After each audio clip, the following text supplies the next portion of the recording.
Hey, Tansei friends! Thanks for joining me for story time today.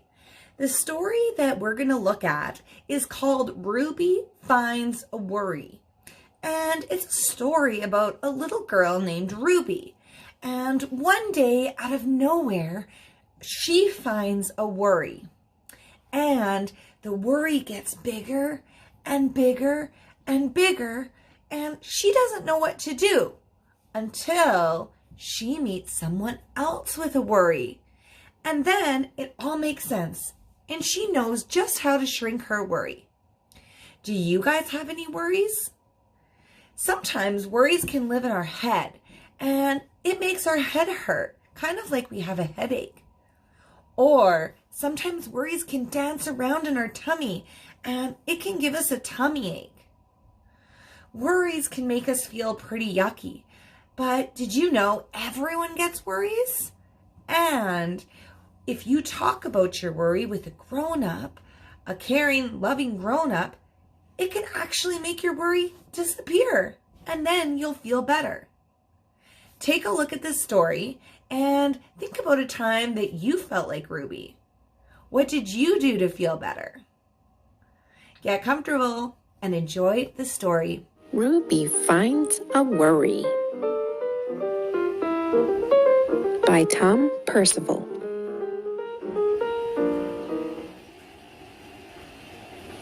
Ruby loved being Ruby.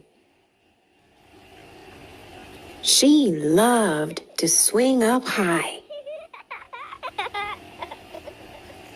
And she loved to explore wild, faraway places. Sometimes she even went all the way to the very bottom of the garden. Ruby was perfectly happy until one day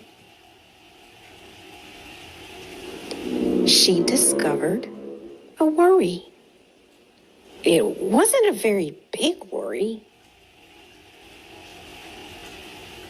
In fact, it was so small that at first Ruby hardly noticed it. But then the worry started to grow. Each day, it got a little bit bigger. It just wouldn't leave her alone. It was there at breakfast, staring right at her over the cereal box. And it was still there at night when she brushed her teeth. The funny thing was that no one else could see Ruby's worry, not even her teacher.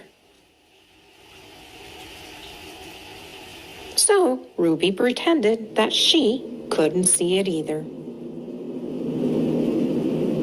She tried to carry on as if everything was normal, but it just wasn't. The worry was always there, stopping her from doing the things that she loved.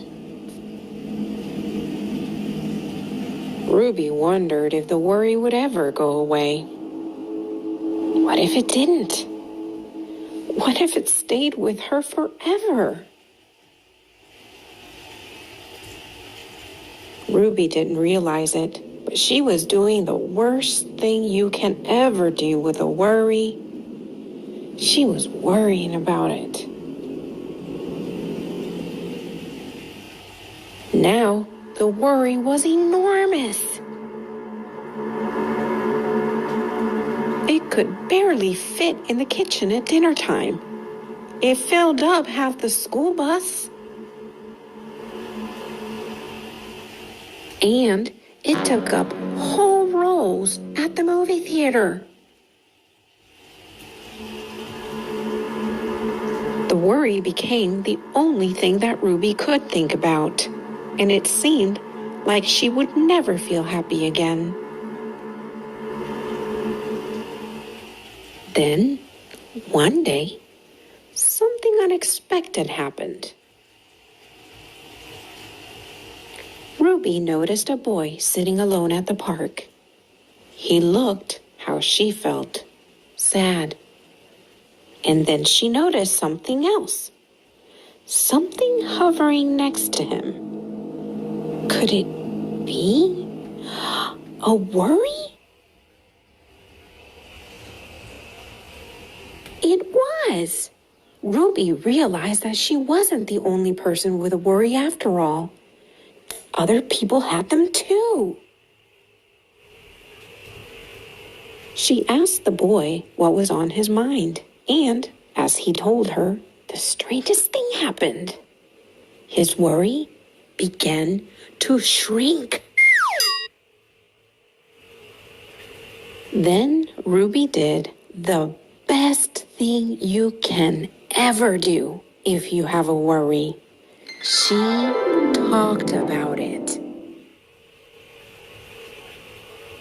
As the words tumbled out, Ruby's worry began to shrink until it was barely there at all. Soon, both of their worries were gone. Finally, Ruby felt like herself again.